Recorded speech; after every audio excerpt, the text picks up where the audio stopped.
ಶ್ರೀಕೃಷ್ಣಾಯ ನಮಃ. ಕನಕದಾಸರ ಆರಾಧನೆ ಅಥವಾ ಜಯಂತಿ. ಯಮಾಶಾಸ್ಯ ಪರಾಭಕ್ತ್ಯ ಸುಪ್ರಸನ್ನೋ ಹರಿಸ್ವಯಂ ಯಸ್ಯಾಚಾರ್ಯೋ ವ್ಯಾಸರಾಯಃ ತಂ ವಂದೇ ಕನಕಾಭಿಧಂ.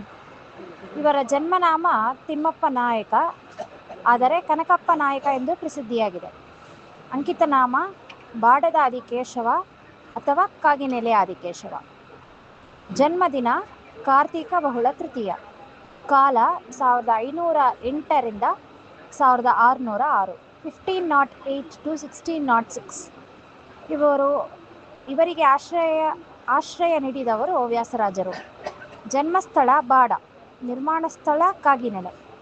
ಕನಕದಾಸರು ಜನ್ಮತಃ ಕುರುಬರಾಗಿ ಜನಿಸಿದರೂ ಶ್ರೀ ವ್ಯಾಸರಾಯರ ಆಶ್ರಯದಿಂದ ಹರಿದಾಸರೆಂದೇ ಪ್ರಸಿದ್ಧಿ ಪಡೆದವರು. ಇವರ ಸಮಕಾಲೀನವರು ಯಾರೆಂದರೆ ಜಗತ್ಪ್ರಸಿದ್ಧಿಯಾದ ಶ್ರೀ ವ್ಯಾಸರಾಜರು, ಭಾವಿ ಸಮೀರ ವಾದಿರಾಜರು, ಶ್ರೀ ಕೃಷ್ಣದೇವರಾಯ, ಪುರಂದರದಾಸರು ಹಾಗೂ ವೈಕುಂಠದಾಸರು. ತಿಮ್ಮಪ್ಪ ನಾಯಕ ತನ್ನ ಚಿಕ್ಕ ವಯಸ್ಸಿನಲ್ಲೇ ತಂದೆಯನ್ನು ಕಳೆದುಕೊಂಡು ತಾಯಿಯಿಂದಲೇ ಪೋಷಿಸಲ್ಪಟ್ಟು ಕತ್ತಿ ವರಸೆ, ಬೇಟೆ ಇತ್ಯಾದಿಗಳನ್ನು ಕಲಿತು ಪಾಳೆಯಗಾರರಾಗಿದ್ದರು. ವಿಜಯನಗರದ ರಾಜರ ಪರವಾಗಿ ತೆರಿಗೆ ಸಂಗ್ರಹ ಮಾಡುತ್ತಿದ್ದರು.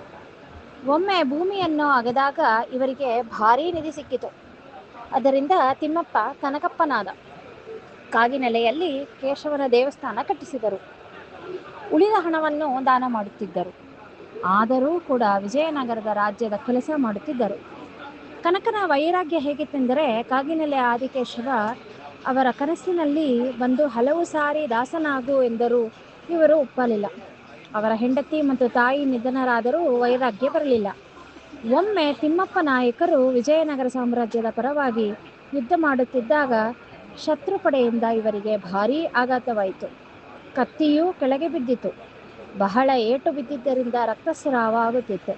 ಶತ್ರುಪಡೆಯವರು ಸತ್ತಿರಬಹುದೆಂದು ಊಹಿಸಿ ಹೊರಟರು.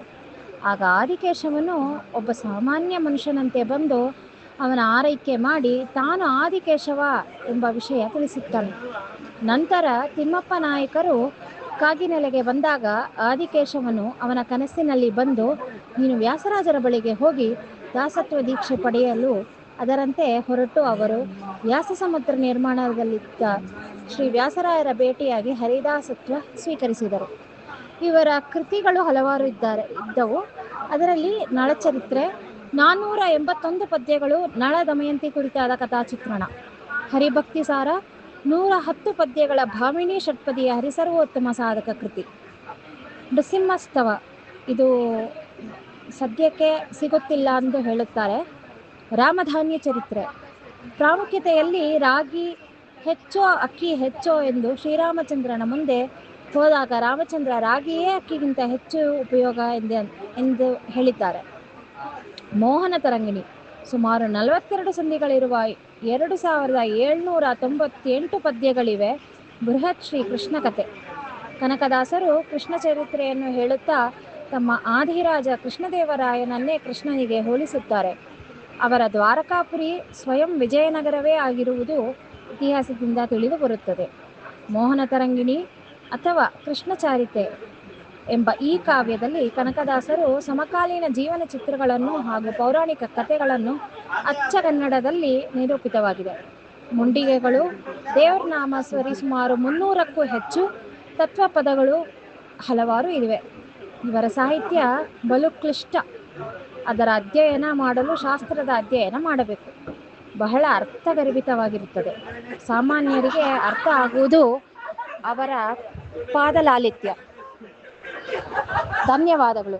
ಶ್ರೀ ಭಾರತೀ ರಮಣ ಮುಖ್ಯ ಪ್ರಾಣ ಅಂತರ್ಗತ ಶ್ರೀಕೃಷ್ಣ ಅರ್ಪಣಮಸ್ತು.